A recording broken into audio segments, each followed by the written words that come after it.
Nou, goeiemôre vriende, ons is die Here innig dankbaar dat hy vir ons deur nog 'n donker en onbekende nag gedra het, dat hy vir ons vanmôre vars en veilig en gesond opgewek het. En die gebed van my hart is dat die Here vir ons baie ryklik sal saamseën so rondom sy woord. Ek dink so aan die woorde van Dr. A.W. Tozer wat gesê het, as die Here nog 'n nuwe dag tot jou lewe toevoeg en miskien nog 'n week of 'n maand of 'n jaar of 'n paar jare, dank die Here daarvoor en gebruik hierdie dae, weke, maande en jare tot eer van sy naam en tot uitbreiding van sy koninkryk. Hy sê daar in daardie aanhaling dat dit nie dae en weke en maande en jare wat ons kan gebruik vir ons eie genot en plesier nie, maar juis vir sy koninkryk, die uitbreiding daarvan en die verheerliking van sy naam. Mag die Here vir ons wysheid gee dat ons sal besef een lewe, gou gaan dit verby. Net wat ons vir die Here gedoen het, sal staande bly. Nou, ons gaan vanmôre aangaan met ons reeks uit die boek Spreuke. Ons val weg by Spreuke 20 vers 21 en ons gaan kyk of ons by vers 30 kan uitkom.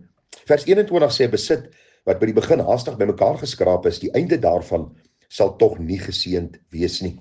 Nou vriende, hierdie vers dui eenvoudig op die gedagte dat mense vinnig wil ryk word. Nou, ons beleef 'n tyd en dag waar mense so min as moontlik wil insit en soveel as moontlik wil uitkry. Ons dink aan al die bedrog rondom die piramideskemas en hoe mense hulle pensioenfondse verloor en hoe mense miljoene rande verloor en sommige mense verryk hulle self en ander mense verarm omdat hulle vinnig wil ryk word. Ons dink aan die oneerlikes wat vinnig wil ryk word deur oneerlikheid, deur skelmstreke en dis wat Salomo ons waarsku hierso. Hy sê wanneer ons baie haastig ryk wil word, dan deurboor ons onsself met smarte en met ellende en 9 uit die 10 keer is die einde daarvan moeite en verdriet. Daarom, vriende, die Bybelse beginsel stel jou eer daarin om met jou eie hande te werk, die salaris wat jy kry by die Here vir wysheid om dit te spandeer tot verheerliking van sy naam, altyd wanneer 'n mens by God hierdie genade ontvang om te kan werk en jy ontvang 'n salaris, onthou eer die Here en die gee van jou tiendes en offergawes. Dank die Here dat jy vir jou gesin kan sorg. Wees getrou in die betaal van jou skuld. As jy skuld het 'n huis of 'n motorvoertuig, wees getrou daarin dat jy 'n goeie getuie kan wees vir die wêreld daar buitekant. En eer die Here ook deur vir hulle te sorg wat die Here aan jou toevertrou het. Daarom pas op vir vinnige rykeword skemas, pas op vir oneerlikheid om vinnig bymekaar te maak. Die hartseer is dat dit 9 uit die 10 keer uitloop op hierdie hartseer en ellende. Vers 22 sê, moenie sê, ek wil die kwaad vergelde nie, wag op die Here, dat hy jou help. Een van die vertalings wat ek nageslaan het, sê dit vir my so pragtig. Hy sê, moenie sê, ek wil my wreek oor die kwaad my aangedoen nie. Vertrou op die Here en hy sal jou help. Vriende, ons almal word van tyd tot tyd te nagekom. Partykeer kom ons mense te na. En dikwels is daar so woede in ons siel.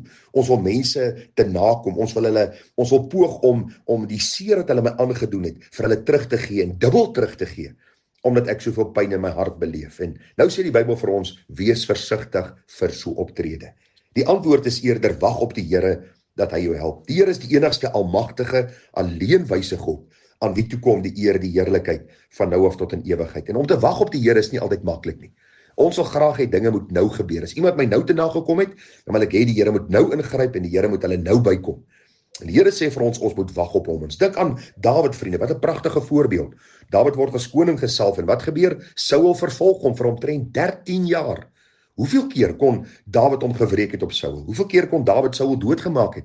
En tog sê Dawid, ek wag op die Here, dat die Here op die regte tyd sal ingryp. En ons weet dat die einde van Dawid se lewe baie meer geseënd was as die van Saul, omdat Dawid gewag het op die Here. Vriende, wanneer ons begin wreek, wanneer ons wil vergeld, daar is altyd hartseer gevolge, blywende gevolge, langdurige gevolge.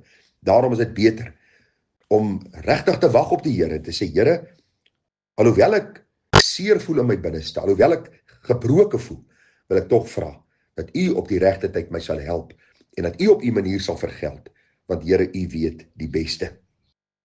Vers 23 sê, 2 soorte gewig is vir die Here 'n gruwel en 'n valse weegskaal is nie goed nie. En ek kan nie daaroor praat nie, vriende. Ek het al reeds in vers 10 daaroor gepraat en ek het al reeds vir u genoem, daar is heelwat plekke in die boek Spreuke wat vir ons sê, ons moenie oneerlik wees in besigheid nie. Dis presies waaroor hierdie gedagte gaan van 'n valse weegskaal. En u kan dan gaan luister as u meer inligting wil bekom. Vers 24 gaan ons ook nie verder te veel by stil staan nie. Daar staan die voetstappe van 'n man hang van die Here af. Hoe sou 'n mens dan sy weg verstaan? Ons het daarna gekyk ook toe ons Spreuke 16 vers 1, Spreuke 16 vers 9 en Spreuke 19 vers 21 hanteer het. En die hele gedagte, vriende, wat die Bybel vir ons hier wil kom leer is dat die Here bepaal 'n mens se koers. En daarom moet ons weet dat ons ons weg aan die Here moet oorlaat. Ons kan nie maak en doen soos ons wil nie. Die Here is die soewereine God wat ons voetstappe dan ook rig. Ons moet besluite maak, ons moet sekere optredes daar stel, maar vertrou altyd die Here vir wysheid en vir insig. Vers 25 sê, dit is vir die mens 'n stryk dat hy onbedagsaam sê, heilig, om dan eers na die geloftes te oorweeg. Nou vriende, hierdie vers gaan eenvoudig oor mense wat vinnige beloftes aan die Here maak. Here, as U vir my hierdie nuwe werk gee, sal ek dit en dit en dit doen. Here, as U my kind gesond maak, sal ek dit en dit en dit aan U wy.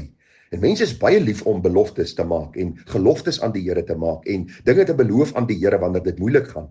En wanneer die uitkom kom, is mense baie traag om te doen wat hulle beloof het. En Salomo sê is eintlik 'n dwaase ding om te doen. Die Here sê vir ons in Prediker 5, hy sê, wees nie haastig met jou mond teen, laat jou hart nie goue woord uitbring voor die aangesig van God nie, want God is in die hemel en jy op die aarde, daarom moet jou woorde min wees.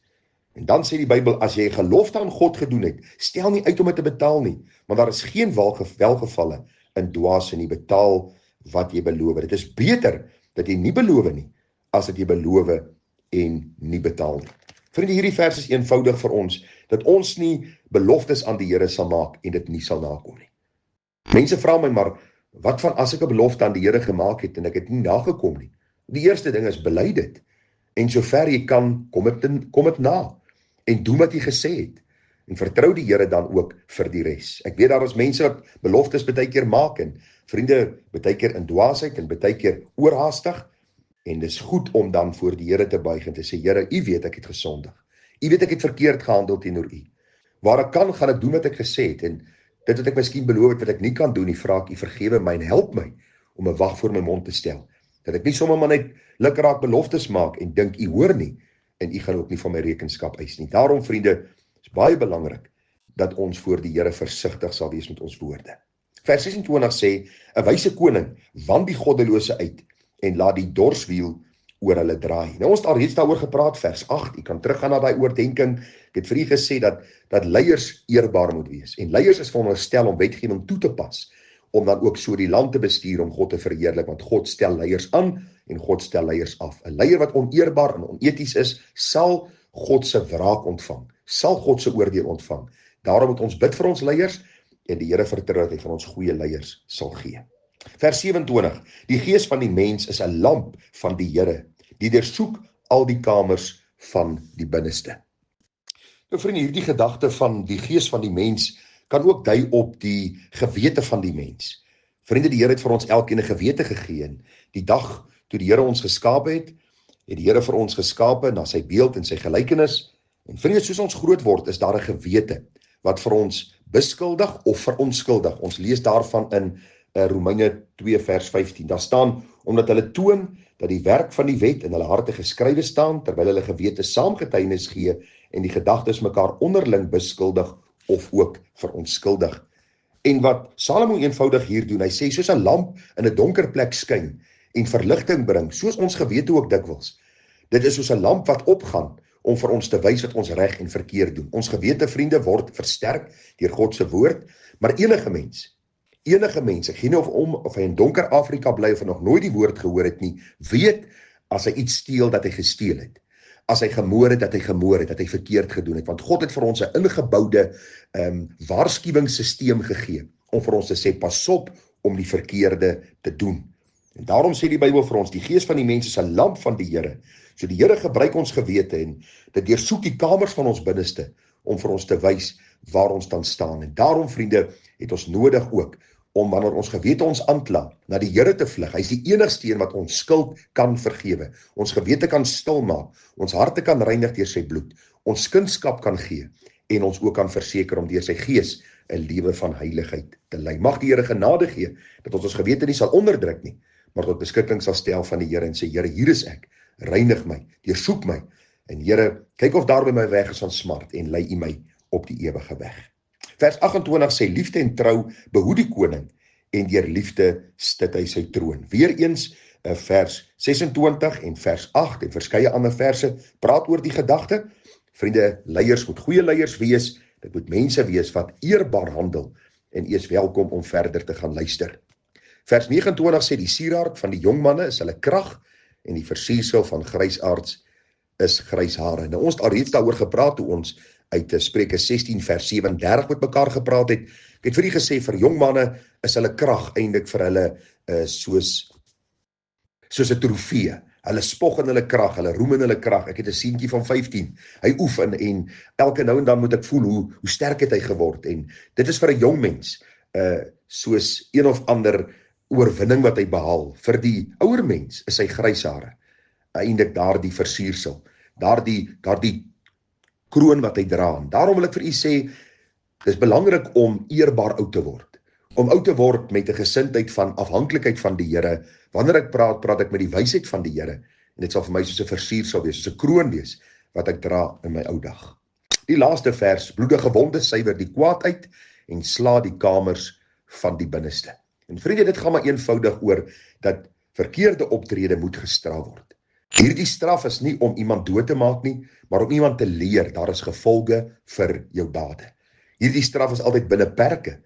En daarom sien ons ook, as mense groot oortredinge begaan het, is daar dikwels tronkstraf. Vroeër jare was daar die doodstraf gewees, vroeër jare was daar lyfstraf gewees. Vandag in jou huishouding het jy nodig om jou kinders te tig, 'n Bybelse beginsel. Die Here sê, as die sotheid in die kind se hart vassit, sal die roede dit uitdryf.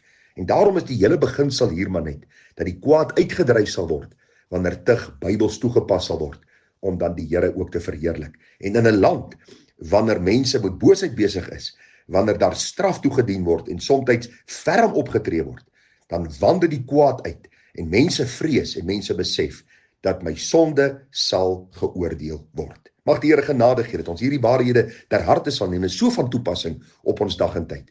Mag ons ook die boek Spreuke lees, mag ons die wysheid daaruit put en mag ons ook ons lewens inrig om die Here te verheerlik. Vriende, groete vir u, mooi dag verder.